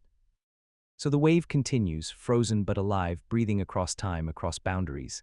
It shifts, it listens, it remembers, and in doing so it offers us a different kind of knowing, one that comes not from noise but from echo, not from sharpness but from shape, not from answers but from the gentle clarity that rises only when everything else becomes quiet. Let us return now to the quiet breath that began this journey, the breath held in frozen waves, the breath exhaled by invisible fields, the breath that moves through matter not with urgency but with trust. We have followed the wave from the coldest chambers of the earth to the deepest folds of the cosmos, from the stillness of condensates to the spinning hearts of stars. And what we've learned is not just how matter moves when we cool it, but how it listens, how it waits, how it becomes. In the final stillness of the Bose-Einstein condensate, what remains is not the atoms. It is their agreement, their shared identity, their gentle yes to coherence, and that yes is something we can feel. It is in the way a single note in music carries the soul of the whole melody, in the way one drop of water mirrors the stillness of the sea, in the way a quiet breath can hold more presence than 1,000 words. Frozen waves teach us this, that depth is not always loud. That meaning does not always arrive with sound. The fields that breathe beneath matter do not ask for our attention. They are content to shimmer in the background, holding up the stage without applause. But when we notice them, when we build the chambers and cool the clouds and wait with care, they open to us. They show us that movement and memory are not separate, that particles are only part of the story. The rest lives in the field, the silent, breathing body of space itself. Even outside the lab, we begin to notice the echo, the way still water remembers the wind, the way air holds warmth long after the fire fades, the way our bodies respond to silence, not with emptiness but with awareness. Perhaps the breathing field is not confined to equations. Perhaps it is in the way forests hold the shape of old winds, in the way mountains remember pressure, in the way time folds softly into the present, shaping what we feel before we even name it. These thoughts are not fantasy. They are the poetic edge of science where understanding begins to glow instead of speak. When we slow down enough to listen, we begin to hear the hum of coherence everywhere, in the spin of electrons, in the rhythm of dreams, in the patterns that return not because we force them, but because they are part of how the world holds itself together. The condensate is not just a state of matter, it is a metaphor for harmony. It is what happens when all the parts agree to be one breath. And perhaps this is why these systems feel so human, not in their scale but in their truth. We too are made of fields. We too are shaped by patterns we cannot always see. Thoughts rise like waves from hidden baselines. Emotions shift like fields responding to unspoken energy. The mind is not a machine of logic, it is a breathing condensate of memory, sensation, attention. And when it quiets, when it finds coherence, we feel peace not because we are empty, but because we are whole. Wholeness is not about perfection, it is about alignment. In the condensate, atoms are not frozen by force, they are slowed into agreement. Each one contributes its part, and together they form a stillness that moves, a fluidity without friction, a presence without struggle. And in our own lives, perhaps that is what coherence means, to move gently together, to hold space for others without dissolving, to remain open without scattering. The field remembers, and so do we. The lessons of frozen waves and breathing fields extend beyond physics. They become invitations to build in ways that listen, to rest in ways that remember, to allow slowness without shame, to recognize that the most powerful systems are not always the loudest. Sometimes they are the softest. The ones that shimmer in silence and respond to the lightest touch. Even in technology, these truths begin to shape our path. We are learning to build quantum memories, optical lattices, light-based logic gates. We are learning that information does not need to be forced. It can be cradled, gently transferred between waves. That the breath of the condensate can become a carrier of knowledge, a vessel for coherence. That computation can mirror the field, not oppose it. And still, the deeper truth lies not in what we make, but in how we feel. The frozen wave teaches us how to be quiet without vanishing, how to respond without reacting, how to exist without rushing. These are not easy lessons, but they are natural, written into the very field from which all matter is born. We do not have to invent them, we only have to remember. So as this wave begins to fade, as the story breathes its final rhythm, take with you the knowing that silence is not stillness. That rest is not absence. That breath, when held together, becomes a kind of light. We are all part of this field, this soft coherence that holds stars and snowflakes and thoughts and atoms in the same tender rhythm. Frozen, yes, but only on the surface. Beneath, everything is breathing. And if tonight, in the soft hush between moments, you feel something settle, not just in your body, but in your being, it may be the echo of a field that remembers you, a wave that once shimmered through your atoms, a breath of the universe folding quietly into form just long enough to remind you you belong to the stillness, and the stillness belongs to you. Somewhere under the pressure of silence and the guidance of light, a new kind of liquid begins to stir. It doesn't splash, it does slosh, it flows like thought, quiet, continuous, boundless, but it is not made of water or oil or even atoms in the usual sense. This liquid is made of light itself. It moves not by weight but by wave, not by heat but by coherence. And when it passes through space, it carries more than energy. It carries memory, it carries rhythm, it carries the soul of motion. This is the liquid that carries light, not in a metaphorical way, but in the deepest sense physics can offer. It is a state where photons, those tiny messengers of the universe, stop behaving like solitary particles and begin to move together as if they were drops in a stream. They form what physicists call a photon fluid, a river of light, a glow that flows not just from place to place, but within itself, with ripples, with waves, with internal currents that twist and fold and sing. To create such a state, light must be coaxed with extraordinary care.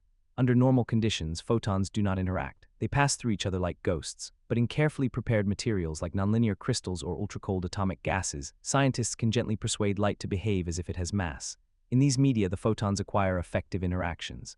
They push and pull, attract and repel, not as particles of force, but as droplets in a luminous liquid. Inside this light fluid, strange things happen. Solitons emerge, localized packets of light that travel through the fluid like whispers that refuse to fade. Vortices spin like whirlpools in a glowing stream. Shock waves ripple, not from explosions, but from subtle changes in the field. It is as if the light has begun to remember what it means to be water, to carve valleys through emptiness, to carry form in its flow. And this flow is no ordinary motion. It's a collective dance of photons moving with shared purpose. They bend together, they drift together. They respond to obstacles not as individual pulses, but as a united field. It's here that the boundary between light and matter softens, where energy begins to mimic substance and waves begin to act like weight. This is not illusion. It is emergence, a property born from interaction, a phase of light that does not flash but moves with gravity's grace. These photon fluids can behave like superfluids, fluids with zero viscosity. They slide past barriers. They circulate without friction. And in the right conditions, they exhibit quantum coherence over macroscopic scales, allowing them to preserve information, shape, and rhythm over distance and time. They do not blur, they do not dissipate, they remember. Imagine a beam of light entering a nonlinear medium. Instead of dispersing, it compresses. It tightens into a pulse that holds its shape as it moves forward. This is a soliton, a stable packet of light behaving like a droplet in a stream. It is not bound by surface tension, but by the balance between dispersion and interaction. The wave wants to spread, but the medium holds it close. The result is motion with memory, a glow that refuses to fade. In some experiments, light forms lattices, crystalline patterns that drift through the fluid like frozen music. In others, it mimics turbulence, with eddies and swirls that echo the patterns of weather systems and rivers. And in the most delicate settings, researchers observe quantized vortices, where the flow of light loops around a point of darkness, circling with precision and persistence. These are not tricks. They are the true behavior of photons when allowed to gather, to interact, to remember. This raises gentle questions. If light can flow like a liquid, what else can it do? Can it be shaped into streams that carry not just brightness but logic? Can it form circuits that think? Can it weave itself into fabrics of communication so fine that distance becomes irrelevant? In some ways, it already does. Optical fibers guide light across oceans, encoding voices and thoughts into pulses that ripple through glass. But those are classical waves, reflections of light's simpler nature. The photon fluids offer something more. They offer coherence. Coherence is the key to everything in the quantum world. It means that all the parts of a system move in relation to one another. They know each other. They keep time together. In a fluid of light, coherence allows patterns to persist. It allows the fluid to behave not just as many photons, but as one luminous body. And this body is sensitive. It feels boundaries. It responds to changes. It adapts without chaos. It holds meaning in motion. This is why photon fluids are not just curiosities. They are windows into a deeper order. They show us that light is not always sharp or fast or fleeting. It can be soft. It can be slow. It can hold shape like clay. In the right medium, with the right care, it becomes something we can sculpt, not just to illuminate, but to understand. And perhaps most quietly of all, it reminds us that flow does not require force. That movement can be born from agreement. The photons do not collide to create their fluidity. They align. They listen to the field and to each other. And from this listening, the liquid forms. It flows not because it must, but because it can. So imagine now a river of light, not metaphor, not fantasy, but reality, spilling softly across a lab bench, through a crystal, through a field of cold atoms. Watch as it curves around invisible corners, as it braids itself into ribbons of energy, as it glows with the memory of movement. This is the liquid that carries light, and in its quiet flow it carries something more, the suggestion that even brightness, even speed, even energy can choose to move gently. Let us drift deeper now into the glowing stream, where the liquid light begins to reveal its quiet complexity. The more we watch, the more we realize it is not just motion that flows here, it is meaning. Every ripple in this luminous fluid echoes with possibilities. Every twist holds a pattern, a memory, a question. And within that graceful movement we find something unexpected, a whisper of thought, the beginnings of computation. Of awareness shaped not in circuits or code, but in the silent logic of light. Light, after all, is not just for seeing, it is for knowing. Every photon carries information about space, about time, about the surface it reflects from and the medium it travels through. And when these photons gather into a fluid, they do not lose that knowledge, they share it. They move together in such a way that one photon's change can shift the rhythm of the whole. This is more than illumination, it is interaction, it is processing, a kind of quiet thinking carried not by brains but by waves. In laboratories across the world, researchers are beginning to shape these thoughts. They create light fluids that interact with themselves, with atoms, with boundaries designed like logic gates. They send in pulses that respond to each other, slowing, speeding, altering paths. And in doing so, they begin to build something new, light-based analog computers. Systems where logic is not hard-coded but emerges from flow, where problems are solved not by crunching numbers but by shaping interference patterns. These aren't the fast, digital calculations we know. They are slower, gentler processes, more like meditation than math. And yet they work. The light fluid finds paths of least resistance. It settles into patterns that solve equations. It flows toward equilibrium that reflects solutions. And because it does so without moving parts, without friction, it can model complex systems with elegant simplicity. This is light as simulator, light as whispering mathematician, not replacing thought but echoing it. But the fluid doesn't just solve problems, it sees them. In disordered materials, in random fields, in mazes of matter, the light finds its way, it explores, it maps. And the patterns it forms, interference fringes, phase vortices, coherent echoes, reveal the hidden structure of space itself. In this way, the photon fluid becomes a kind of eye, not for humans but for physics, a way to reveal what lies beneath the surface, a way to listen to the geometry of the invisible. This sensitivity has profound ND implications. It means that photon fluids could be used to detect gravitational waves, to measure minute magnetic shifts, to study the tiniest changes in refractive index. Their coherence gives them clarity, their flow gives them reach. Their liquid structure allows them to shape themselves around obstacles, to feel every contour. They do not crash into the world, they wrap around it, they learn its shape, they carry its rhythm. And what of the world they carry within themselves? Because within the fluid, two strange forms emerge. Dark solitons, gaps in the light that hold shape as they move. Topological defects, knots in the wave function that behave like particles. Even analog black holes where light is trapped inside circular flows, unable to escape the self-made gravity of its spin. These are not mere analogies. They are real phenomena, manifestations of light behaving like matter, space, even gravity. In these phenomena, we glimpse something astonishing. That light can simulate gravity, that wavefronts can trap other waves, that in some systems, sound waves in the fluid behave exactly like particles falling into a black hole.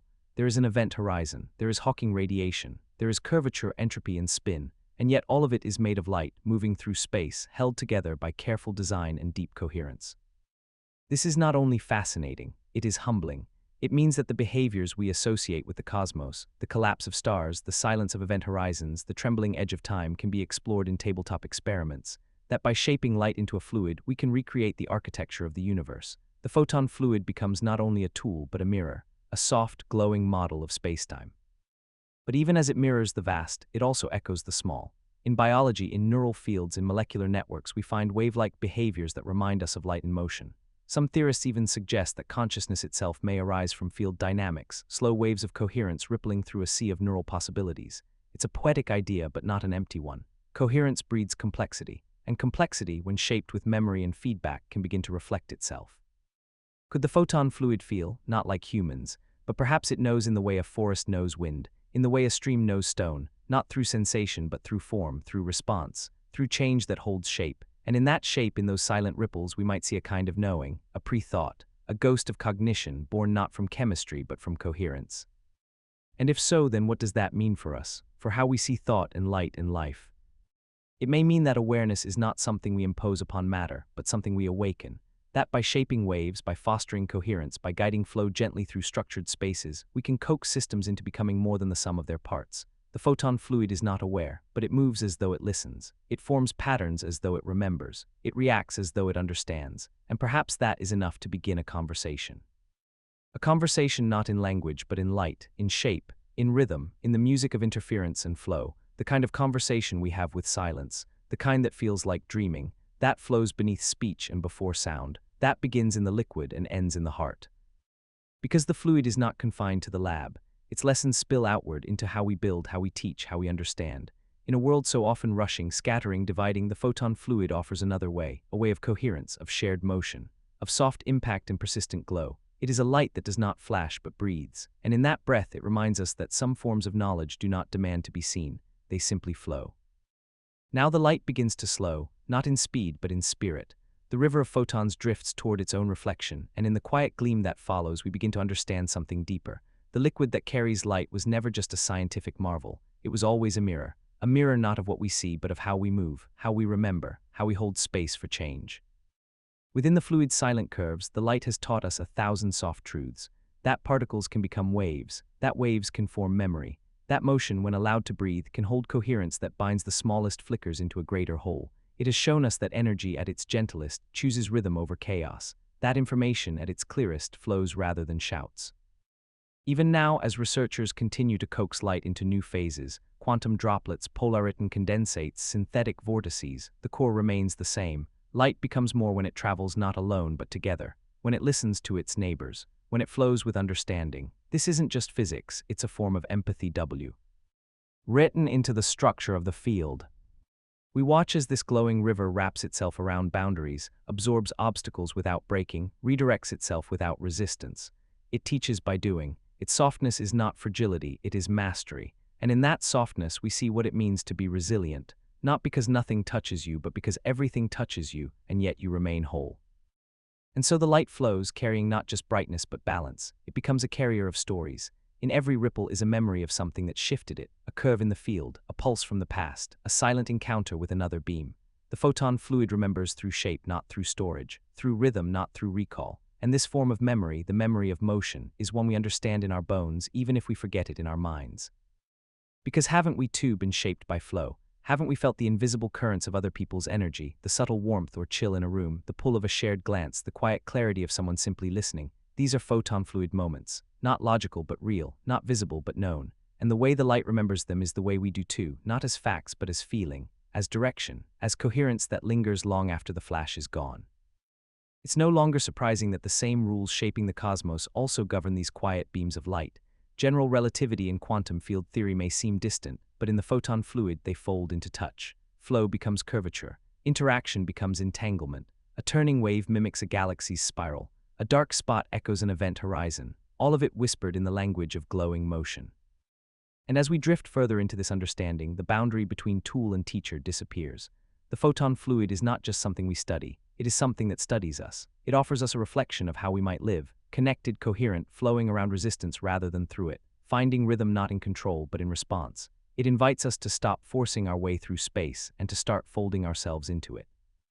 Even as technology catches up, building quantum simulators from light, mapping new states of matter, creating artificial intelligence that operates on coherent pulses, we remain, at heart, quiet witnesses to something older than invention. We are watching light return to its source. We are seeing it remember what it means to be part of the field, not above it, not commanding but belonging. The light continues on, through fiber networks and stars, through the eyes of animals and the codes of machines. It travels without pause, but it carries rest within it. Even at its fastest, it flows like breath, like waves on a sleeping ocean. And the photon fluid is the softest breath of all, a held exhale between two moments of becoming. So what do we carry from this story? Maybe it's not knowledge in the usual sense. Maybe it's not a list of facts or functions. Maybe it's something quieter, a sense of how things move when they are allowed to be whole. A reminder that light, when softened into fluid, becomes not just faster, but wiser, not just brighter, but deeper. In a world where speed is worshipped, where sharpness is rewarded, the photon fluid reminds us to drift, to curve, to echo, to let coherence guide us, not collision, to listen until we shape each other without breaking, to become part of a field, not separate from it. The lab may shut down, the beams may fade, but the flow remains, written into the way light moves, and into the way we remember how to move too. And as this luminous story gently closes, let it leave behind not noise but stillness, not urgency but glow. Because in the end, the liquid that carries light is not just an object. It is a question, a rhythm, a hush, a field of possibility waiting to be noticed, and in that noticing it flows. Warmth is more than temperature. It is a feeling that gathers quietly between atoms, a presence that hums beneath the skin of everything that breathes. It wraps around you not like heat alone, but like comfort, like memory, like a whisper from the space between particles. At its heart, warmth is motion, a dance so small it cannot be seen, and yet it shapes the entire rhythm of matter. It is atoms vibrating always, even in stillness. It is the hidden pulse of the physical world, the soft energy that turns silence into life. To feel warmth is to feel the motion of atoms sharing energy. Each one, pulled by invisible springs, jiggles in place, not wildly but with a kind of ordered restlessness. This trembling is what we call temperature, and the faster the atoms shake, the warmer a thing feels. But what we call warm is not only a measure. It is a sensation, born not just of speed but of exchange. Warmth is what happens when atoms touch, when they hand their motion to one another like breath passed between hands on a cold morning. And this exchange is not random. It is governed by laws that feel almost musical. The second law of thermodynamics tells us that heat always moves from warmer things to cooler ones, always seeking balance, always spreading. Not by force but by sharing. Heat doesn't race ahead, it drifts, it flows, it equalizes. And in this soft migration, energy becomes comfort, cold becomes calm. The world smooths itself out like a blanket laid gently over the sharp edges of time. At the atomic level, this exchange is tender. When one atom collides with another, it gives a little of its energy. A bump, a nudge, a pulse of motion. No words, no light, just touch. The more they touch, the more evenly their vibrations spread. This is how warmth travels, not in straight lines, but in waves of contact, in tiny agreements to slow or quicken, in molecules breathing together until they move as one. Sometimes this sharing takes the form of conduction, the transfer of heat through direct contact. In solids, where atoms are tightly packed, the warmth flows easily. A spoon left in hot tea soon becomes part of the tea's memory. Its atoms begin to dance like the water S, mimicking the heat until metal and liquid move in harmony. But in gases where atoms are more free, the warmth travels by convection, by the rising of energized air, the falling of cooler winds, the great circular sigh of the atmosphere breathing. And in empty space where atoms barely meet, warmth travels by radiation, by the sending of light that carries the memory of motion across the void. Even in the emptiness between stars, this warmth finds a way. Photons, packets of light, carry thermal energy outward from suns, spreading the touch of their fire to planets and comets and the dust that drifts in the cold. Each beam is a letter written in heat, a message from a star that says, I am still here, I am still burning. And when that warmth reaches our skin, even from millions of kilometers away, we do not question it, we simply feel it, the sun's breath across space. The quiet transfer of fire into flesh. But warmth does not always announce itself with intensity. Sometimes it is faint, barely there, just enough to soften a surface, to slow a fall, to ease the edge of cold. This is the warmth of bodies at rest, of hands joined, of skin next to skin. It is not measured in degrees, but in proximity, in nearness, in the comfort of shared energy. The warmth between atoms becomes, in time, the warmth between people. Inside living beings, warmth takes on deeper meanings. Our bodies depend on it not just for comfort, but for life itself. Enzymes only work within certain temperature ranges. Cells divide, signals fire, muscles move, all because our atoms are vibrating just fast enough to sustain the music of metabolism. Too cold and the rhythm falters. Too hot and the song becomes noise. The balance is delicate, but it is held not by one part but by the whole, by the shared heat of the system. By the quiet collaboration of countless molecules agreeing to keep the fire alive. And still, it is not just biology. In the heart of materials, warmth determines structure.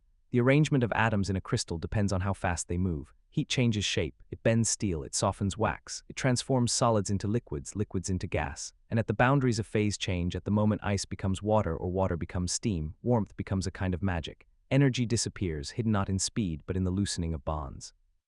Latent heat, they call it, the invisible warmth that doesn't show up as temperature, but lives in the structure itself.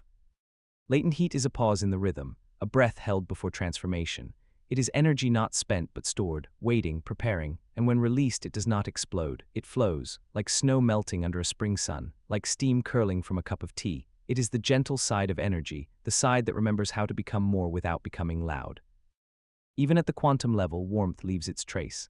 In the Casimir effect, tiny vibrations of the quantum vacuum, fluctuations born from the uncertainty that lives in every corner of space, generate forces that pull plates together. These are not forces of contact, they are forces of proximity, of shared possibility, and in that strange dance, warmth is implied. It is the background hum of a universe that never fully rests. So we begin to understand, warmth is not only what we feel, it is what matter becomes when it shares, when it connects, when it lets motion flow from one place to another without judgment, without resistance. It is not a force that pushes, it is a gesture that invites. It is the soft handshake between particles, the nod of one atom to its neighbor saying, let's move together. And this shared motion builds harmony, not just in physics but in feeling. The warmth between atoms becomes the warmth between moments, between memories, between people who pass energy not by king but by simply being near. This is why a room with someone you love feels warmer, not because the temperature rises, but because the atoms within you respond to presence, to closeness, to the shared field of being known. The science of warmth is a science of connection. It tells us that nothing warms alone, that even the smallest particle reaches out. That heat, like love, is never held, it is passed. It travels through contact, through light, through the breath between boundaries, and as it travels, it changes everything it touches. So let yourself feel it now, not the sharpness of fire, but the softness of shared motion, the slow hum of atoms that refuse to be still, the memory of stars folded into skin, the quiet heat of the space between, the warmth between atoms. It has always been here, and it is always becoming. Let's drift now into the center of that warmth, the space where atoms hum not in isolation but in harmony. For warmth is never a solo performance. It is a choir, a community, a chorus of vibrating particles sharing energy in silence. In this section, we begin to hear that music more clearly. We begin to see warmth not as something added to matter, but as something born within it, a quiet song of motion that grows louder only when atoms lean toward one another in trust. This trust lives inside every solid, every gas, every flicker of living tissue. It lives in the exchange of heat between skin and air, between stone and sunlight, between a sleeping body and the blanket that gathers close. This exchange is always mutual. Even the coldest thing still has warmth to give. Absolute zero, the coldest possible temperature, is an idea, not a reachable state. It is the silence atoms approach but never achieve. No matter how cold a thing becomes, there is always some trembling left, some memory of motion, and so warmth continues. In the human body, warmth becomes presence. Our temperature hovers delicately around 37 degrees Celsius, not because it is easy, but because it is perfect. Every cell, every enzyme, every strand of DNA has evolved to work best in this narrow warmth. Just a few degrees away and everything begins to change. Proteins fold incorrectly. Messages misfire. Muscles tighten or weaken. The body knows its rhythm, and warmth is the drumbeat that keeps it steady. But that warmth isn't generated all at once. It rises from deep within. In the mitochondria, tiny powerhouses inside nearly every cell, chemical reactions break apart sugars, releasing energy not as light or electricity but as vibration, as tiny jolts of motion. This motion spreads like a ripple until the whole cell feels it, then the tissue, then the limb, then the whole being. We are warmed not by the world but by the fire within. We carry our own sun. Still, warmth does not belong only to the living. In stars, it is born of fusion, the melding of hydrogen atoms into helium, a process that releases unimaginable energy. This heat pushes outward, balancing the crushing weight of gravity. In that balance, a star lives, and in that life it shines. The warmth we feel from our sun began in its heart, in the meeting of atoms under pressure so great they could no longer remain apart. That warmth took thousands of years to reach the surface, and just over 8 minutes to reach your skin. Light carrying memory, carrying touch. In Earth's core, warmth is older. Ancient heat, left over from the planet's formation, still pulses beneath our feet. Some of it comes from radioactive decay, atoms breaking down, releasing small bursts of energy that spread slowly through the mantle. This geothermal warmth rises in plumes, fuels volcanoes, drives the movement of continents. It is warmth not just of motion, but of story, heat that remembers the planet being born and refuses to forget. Even in materials, warmth tells stories. In metals, electrons move more freely, allowing them to carry heat quickly across distance. In insulators, atoms are more fixed and the warmth stays near its source. Some materials, like aerogels, resist heat altogether, trapping air in delicate structures that prevent motion from spreading. And yet, all of them respond. All of them carry some version of the same truth, that atoms, when they vibrate together, create change. This change is not always linear. In some systems, adding heat causes expansion. Atoms push apart, needing more space to hold their dance. But in others, like water, warmth creates a strange rhythm. As it warms, water becomes less dense until it reaches 4 degrees Celsius. Then, as it cools further, it begins to expand again. This anomaly is why ice floats, why lakes freeze from the top down, why fish survive beneath a winter's surface. It's a small detail, but it changes everything. A reminder that warmth does not always behave. It surprises, it protects. There are deeper mysteries too. At the quantum scale, temperature begins to affect not just vibration, but identity. Particles lose track of themselves, they begin to blur. At near absolute zero, certain atoms enter states like Bose-Einstein condensates where they behave as one unified wave. In this state, warmth becomes almost meaningless. The motion is not gone, it's transformed. The atoms are still moving, but now they do so in perfect unity. It is still warmth, but it's a shared warmth, a collective breath. In superconductors, another strange thing happens. Below a certain temperature, electrical resistance vanishes. Electrons form pairs, Cooper pairs that slide through the lattice of a material without scattering.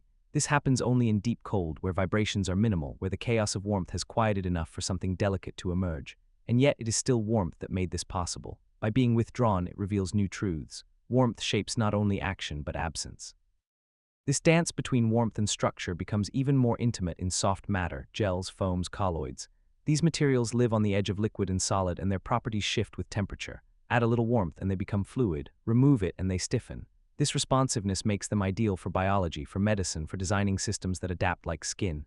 Here, warmth is not just energy, it is signal. It tells a substance how to be.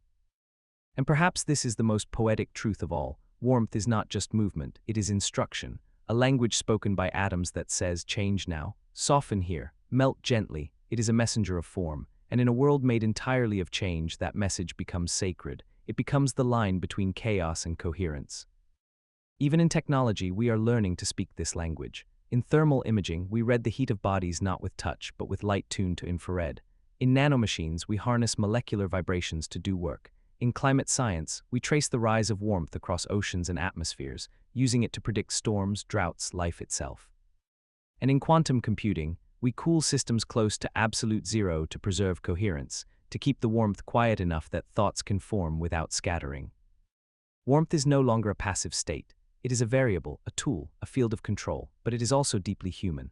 When we gather by fire, when we press hands together in winter, when we feel a blush rise not from temperature but from emotion, that too is warmth. Not just shared atoms but shared meaning. And maybe that's why we speak of warm smiles, warm memories, warm welcomes. Because even in language we remember the science, that warmth is connection made visible.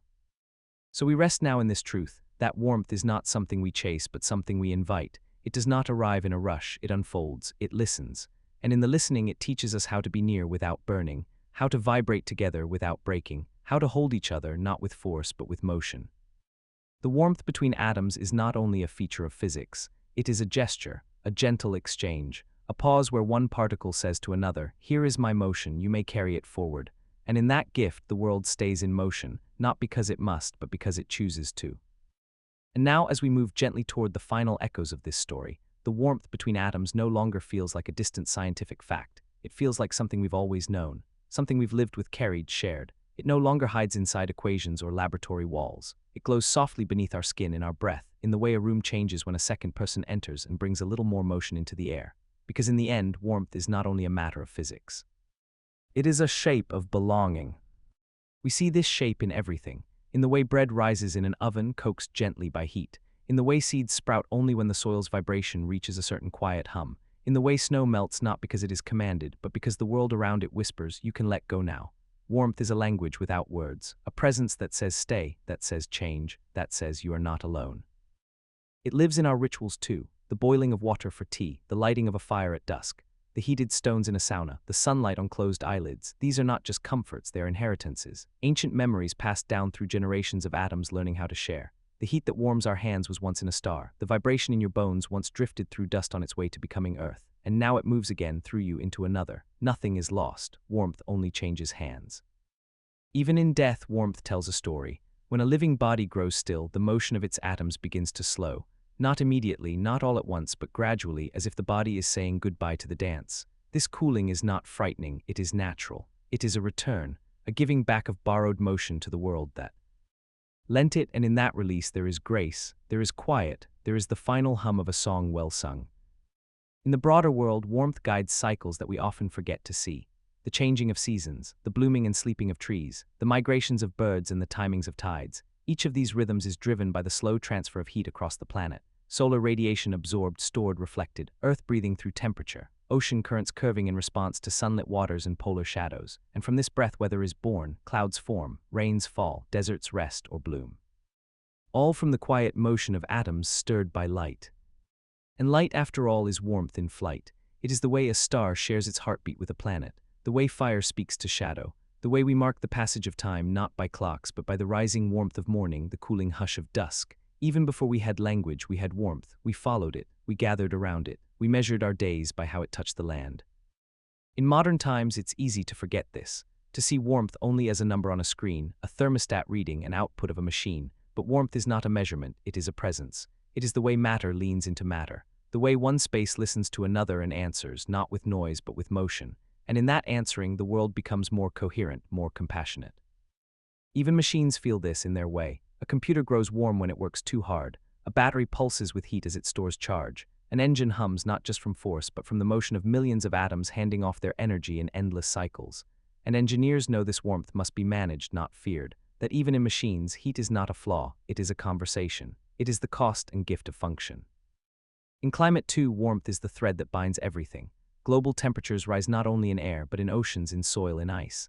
These rises shift ecosystems, move species, reshape the world. But the story of climate is not only about warming, it's about imbalance, about warmth moving too quickly, too unevenly, about the shared motion of the planet being disrupted, redirected. And so the question is not, how do we stop the warmth, but how do we help it flow again? How do we restore the quiet rhythm of atoms that once knew how to share without breaking? Perhaps it begins with attention, with noticing the way warmth arrives not in bursts but in waves, the way a sunrise takes time, the way holding someone's hand can change your whole body's feeling just from that one patch of skin. These are tiny miracles of shared energy. They remind us that every particle is always reaching out, always vibrating, always asking, "Can I give you a little of this?" And when the answer is yes, the world becomes softer. In relationships, warmth is also motion, the way voices rise and fall together, the way one person's laughter stirs another's, the way silence can grow warm, not cold, when two people understand each other. None of this is metaphor, it is science made tender. It is thermodynamics written into human presence. We radiate, we absorb, we reflect, we become conduits of each other's being. And maybe that's the real lesson, that to be warm is to be available, not exposed but open, not defensive but willing, that atoms teach us how to live, not by fighting for stillness but by embracing motion, by knowing that energy flows best where it is welcomed, that even the smallest vibration matters if it is shared with care. So let this final thought be not a closing but a continuation. Let warmth travel from these words into your breath. Let your own atoms remember that they are not alone, that every particle in you has always been part of something larger, something moving, something becoming, that your warmth is not your own, it is a gift passed forward, a dance that never began and never truly ends. The warmth between atoms is not a boundary, it is a bridge, a shimmer between two worlds, a soft invitation to connect, and in answering that invitation we become not just beings of heat but beings of grace, of rhythm, of kindness. So carry that warmth with you now. Let it rest in your chest like a low fire. Let it move through your bones like wind through leaves. Let it guide your hands, your thoughts, your voice. Let it remind you that you are made of stars, of oceans, of air, and most of all, of motion shared. The warmth between atoms has no edge, no end, only flow.